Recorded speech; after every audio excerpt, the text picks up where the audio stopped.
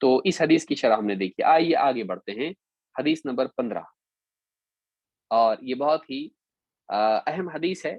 اس میں تقوی کے بارے میں بتایا گیا ہے. اخلاق کے بارے میں تو اس سے پہلے ہم مقدمے ہی میں دیکھ چکے تھے اس باب کے، لیکن یہاں پر تقوی کی بات آئی تو انشاءاللہ اس کو بھی ہم سمجھنے کی کوشش کریں گے. حدیث کے الفاظ کیا ہیں؟ وعن ابی ہریرہ رضی اللہ عنہ قال قال رسول اللہ صلی اللہ علیہ وسلم اکثر ما يدخل الجنت تقوی اللہ وحسن الخلق. اللہ کے نبی صلی اللہ علیہ وسلم کے صحابی ابو ہریرہ رضی اللہ تعالیٰ عنہ کہتے ہیں کہ اللہ کے رسول صلی اللہ علیہ وسلم نے ارشاد فرمایا، اکثر ما يدخل الجنت تقوی اللہ وحسن الخلق. سب سے زیادہ جو چیز لوگوں کو جنت میں لے جائے گی وہ اللہ کا تقوی اور اچھا اخلاق ہے. اللہ کا تقوی اور اچھا اخلاق ہے. اس حدیث کو امام ترمذی نے روایت کیا ہے اور امام حاکم نے کہا کہ یہ حدیث صحیح ہے. تو اس حدیث میں دو باتیں بیان ہوئی ہیں، ایک اللہ کا تقوی اور دوسرے اچھا اخلاق. اچھے اخلاق کے بارے میں ہم دیکھ چکے ہیں اس سے پہلے بھی، لیکن آج اس درس میں ہم تقوی کے بارے میں دیکھیں گے کہ اس کی فضیلت کیا ہے اور یہ کتنا دین میں اہم ہے. دوسری بات یہ کہ اس حدیث میں دونوں کو جوڑا گیا ہے، اللہ کا تقوی اور اچھا اخلاق. اس سے معلوم ہوتا ہے کہ ان کی جوڑی ہے اور ایک کا دوسرے پر اثر پڑتا ہے. ایک اور حدیث ہے جس میں پھر اسی طرح سے بات آئی جس کو ہم آگے دیکھیں گے، لیکن اس حدیث کا سیاق کیا ہے، اس کا بیک گراؤنڈ کیا ہے. ابو ہریرہ رضی اللہ تعالیٰ کہتے ہیں، سئل رسول اللہ صلی اللہ علیہ وسلم عن اکثر ما يدخل الناس الجنہ. اللہ کے رسول صلی اللہ علیہ وسلم سے پوچھا گیا کہ لوگوں کو سب سے زیادہ جنت میں لے جانے والی چیز کیا ہے؟ فقال تقوی اللہ وحسن الخلق. اللہ سے ڈرنا، اللہ کا تقوی اختیار کرنا اور اچھا اخلاق اپنانا. وسئل عن اکثر ما يدخل الناس النار. اور آپ سے پوچھا گیا کہ سب سے زیادہ جہنم میں لے جانے والی چیز کیا ہے لوگوں کو؟ فقال الفم والفرج. الفم والفرج، منہ اور شرمگاہ، یہ دو چیزیں ہیں جو سب سے بڑا سبب بنیں گی لوگوں کا جہنم میں جانے کا. تو یہ پوری حدیث اس طرح سے ہے. ابن حجر نے اس کو مختصراً یہاں پر بیان کیا. اس حدیث کو امام احمد ترمذی اور ابن ماجہ نے روایت کیا ہے، اور ترمذی میں یہ حدیث 2004 نمبر پر موجود ہے اور اس کی سند حسن ہے. تو یہ بات اس حدیث میں معلوم ہوئی. دو چیزیں. ایک اور حدیث ہے جس میں اللہ کے نبی صلی اللہ علیہ وسلم نے ان دونوں چیزوں کو جوڑا ہے. آپ فرماتے ہیں، اتق اللہ حیثما کنت. تو جہاں کہیں ہو اللہ تعالیٰ سے ڈرتا رہے، اللہ کا تقوی اختیار کر. وَأَتْبِعِ السَّيِّئَةَ الْحَسَنَةَ تَمْحُوهَا. اور تجھ سے کوئی برائی ہو جائے تو فوراً کوئی بھلائی کر لے، وہ بھلائی اس برائی کو مٹا دے گی. وَخَالِقِ النَّاسَ بِخُلُقٍ حَسَنٍ. اور لوگوں کے ساتھ اچھے اخلاق سے پیش آ. لوگوں کے ساتھ اچھے اخلاق سے پیش آ. دیکھیے حدیث شروع کس سے ہوئی؟ تقوی سے، اور اس میں خاتمہ کس پر ہوا؟ اچھا اخلاق. درمیان میں کیا بتایا؟ کوتاہی کی بھرپائی کیسے ہو سکتی ہے. لیکن اصل باتیں حدیث میں کتنی ہیں؟ دو ہیں. درمیانی جو چیز ہے وہ تقوی میں کوتاہی کی بھرپائی کے طور پر ہے، ورنہ اصل حکم کیا ہے؟ تقوی اور اچھے اخلاق کا. معلوم ہے کہ دو چیزیں بہت ضروری ہیں کہ اللہ کی نسبت سے بندے کی زندگی میں تقوی ہونا چاہیے، اللہ سے ڈر کے برائیوں سے بچنے والا ہو. لوگوں کی نسبت سے اس کی زندگی میں اچھا اخلاق ہونا چاہیے تاکہ ان کے دلوں کو جیتے، ان کو خوش کرے اور ان کے لیے خیر ثابت ہو. تو یہ دو چیزیں جس کی زندگی میں ہیں، یہ اچھا انسان ہے. اللہ کا تقوی اور لوگوں سے اچھا اخلاق. گویا کہ دیکھا جائے تو پورے دین کا خلاصہ اس میں آ جاتا ہے. پوری دین کی روح اس میں ہے کہ اللہ سے ڈر کے جیے، لوگوں کے ساتھ اچھا سلوک کرے. یہ دو چیزیں اگر زندگی میں ہیں تو یہ اچھا انسان ہے، اللہ سے ڈرنے والا اور لوگوں سے اچھے اخلاق سے پیش آنے والا. لیکن فی نفسہ تقوی کا معنی کیا ہے اور قرآن و سنت میں کس طور پر استعمال ہوتا ہے؟ اس کی بہت وسیع معنی ہے، لیکن بنیادی طور پر کیا ہے دیکھتے ہیں. ابن عباس رضی اللہ تعالیٰ عنہما قرآن کریم کی آیت ہدی للمتقین، یہ قرآن ہدایت ہے متقین کے لیے. اس کی تفسیر میں فرماتے ہیں ہدی للمتقین، قال کہتے ہیں المؤمنین الذین یتقون الشرک ویعملون بطاعتہ. متقین کے لیے قرآن ہدایت ہے۔ کون سے متقین؟ المؤمنین، ایمان لانے والے، جو الذین یتقون الشرک، جو شرک سے بچتے ہیں، شرک سے بچتے ہیں، اور وَيَعْمَلُونَ بِطَاعَتِي، میرے حکم کو پورا کرتے ہیں، میری طاعت کا اہتمام کرتے ہیں، میری فرما برداری کرتے ہیں۔ امام ابن جریر الطبری نے اس کو اپنی تفسیر میں ذکر کیا ہے۔ تو بچنے میں سب سے بڑی چیز جس سے بچنا چاہیے اور جس سے ڈرنا چاہیے، جس کے بارے میں اللہ سے ڈرنا چاہیے، وہ کیا ہے؟ شرک ہے۔ سب سے بھیانک چیز جس سے اللہ تعالیٰ ناراض ہوتا ہے وہ کیا ہے؟ شرک ہے۔ اور پھر اس کے بعد وہ ساری شاخیں ہیں جو شرک سے نکلتی ہیں۔ اور وَيَعْمَلُونَ بِطَاعَتِي، معلوم ہے کہ تقویٰ میں فرما برداری بھی آتا ہے۔ یہ نہیں کہ تقویٰ صرف گناہوں سے بچو، صرف اتنا ہی، چاہے نیکیاں کرو یا نہ کرو، نہیں، تقویٰ میں گناہوں سے بچنا ہے، تو اسی کے ساتھ ساتھ اللہ کے حکموں کو پورا کرنا بھی شامل ہے، کیونکہ اللہ کے حکم کو پورا نہیں کرنا بھی گناہ ہے۔ اللہ کے حکم کو پورا نہیں کرنا بھی کیا ہے؟ گناہ ہے۔ اس اعتبار سے منع کی ہوئی چیز کو کرنا بھی گناہ ہے، اور حکم دی ہوئی چیز کو چھوڑنا بھی گناہ ہے۔ تو کہتے ہیں کہ وَيَعْمَلُونَ بِطَاعَتِي، کہ اللہ تعالیٰ اللہ کی فرما برداری کرتے ہیں، یعنی اللہ تعالیٰ کی کے حکموں کی فرما برداری کرتے ہیں۔ اسی طرح سے فرماتے ہیں ہدی للمتقین، ابن عباس ہی کا قول ہے، ای الذین یحذرون من اللہ عز وجل عقوبته فی ترک ما یعرفون من الہدی وَيَرْجُونَ رَحْمَتَهُ بِالتَّصْدِيقِ بِمَا جَاءَ بِهِ، یعنی کہتے ہیں یہ وہ لوگ ہیں، متقین کون لوگ ہیں؟ الَّذِينَ يَحْذَرُونَ مِنَ اللَّهِ عَزَّ وَجَلَّ عُقُوبَتَهُ، وہ اللہ تعالیٰ سے ڈرتے ہیں، اس کی سزا سے ڈرتے ہیں، فی ترک ما یعرفون من الہدی، جس ہدایت کو وہ پہچان چکے ہیں، جس حق کو وہ جان چکے ہیں، اللہ کے دین کو جو سمجھ چکے ہیں، اس ہدایت کو چھوڑنے پر اللہ کی طرف سے جو سزا ملنے والی ہے، اس سزا پر اللہ سے ڈرتے ہیں۔ ڈرنا کیا ہوا؟ اللہ کا خوف، اللہ کی سزا سے ڈرنا، اور ان چیزوں سے کو چھوڑنے سے ڈرنا جن پر اللہ سزا دیتا ہے۔ یہ کیا ہے؟ تقویٰ ہے۔ وَيَرْجُونَ رَحْمَتَهُ بِالتَّصْدِيقِ بِمَا جَاءَ بِهِ، اور اللہ تعالیٰ سے، یعنی جو اللہ کی طرف سے جو علم آیا ہے اس کی تصدیق پر اللہ سے ثواب کی امید رکھتے ہیں، اللہ کی رحمت کی امید رکھتے ہیں۔ تو یہ متقین ہیں۔ تو متقین ڈرتے بھی ہیں، امید بھی رکھتے ہیں، اللہ کی سزا سے ڈرتے ہیں، اللہ کی رحمت کی امید رکھتے ہیں۔ تو یہ متقین کے معنی ہیں، اور یہ تقویٰ ہے۔ علامہ صنعانی کہتے ہیں کہ الحدیث دلیل علی عظمت تقوی اللہ وحسن الخلق، کہتے ہیں کہ یہ حدیث دلیل ہے کہ اللہ، یعنی اللہ کے تقویٰ اور اچھے اخلاق کی عظمت کی، کتنی عظیم الشان چیزیں یہ دونوں اس حدیث سے معلوم ہوتا ہے کہ سب سے زیادہ جنت میں لے جانے والی چیز یہ دو چیزیں ہیں۔ تو اگر آدمی چاہتا ہے یقینی طور پر جنت میں جائے، تو اپنے اندر اس کو دو چیزیں یہ پیدا کرنی چاہیے۔ یہ شارٹ کورس ہے، یہ منیمم ریکوائرمنٹ ہے، آدمی کو تقویٰ اور اچھا اخلاق اپنے اندر پیدا کرنا چاہیے۔ بنیادی طور پر اللہ کا خوف پیدا ہو جائے، اور لوگوں کی خیر خواہی اس کے دل میں آ جائے کہ بھلا چاہے لوگوں کا، یہاں سے ساری خیر شروع ہو جاتی ہے۔ اللہ کا خوف اور لوگوں کے لیے خیر خواہی، یہ دو چیزیں اگر زندگی میں آ جائیں، ساری خیر یہاں سے شروع ہوتی ہے۔ اللہ ہم سب کو اس کی توفیق عطا فرمائے۔ تو کہتے ہیں کہ الحدیث دلیل علی عظمت تقوی اللہ وحسن الخلق وتقواہ تعالی ہی الاتیان بالطاعات واجتناب المقبحات۔ اور تقویٰ کیا ہے؟ کہتے اللہ سے ڈرنا، اللہ کا تقویٰ اختیار کرنا یہ ہے کہ انسان اللہ کی فرما برداری کرے، اور اللہ نے جن چیزوں کو برا بتایا ان سے بچے۔ جو قبیح چیزیں ہیں، مقبحات، جو اللہ کے ہاں اس کو برا ثابت کرتی ہیں اور اللہ اس کو برا مانتا ہے، وہ برا اللہ کے نزدیک ہے، ان چیزوں سے اپنے آپ کو بچائے۔ فمن اتی بها وانتهى عن المنہیات، جو آدمی اللہ کی فرما برداری کا اہتمام کرے اور اللہ کی منع کی ہوئی چیزوں سے بچے، وہی من اعظم اسباب دخول الجنہ، تو یہ دو چیزیں ایسی ہیں، یا یہ ساری چیزیں ایسی ہیں کہ جو جنت میں جانے کے بڑے اسباب میں سے ہیں۔ جنت میں جانا چاہتا ہے، اپنے اندر اس چیز کو پیدا کر، تقویٰ اور اچھا اخلاق۔ سبل السلام میں یہ بات علامہ صنعانی نے کہی ہے۔ تقویٰ کا شرعی حکم کیا ہے؟ فرض ہے، سنت ہے،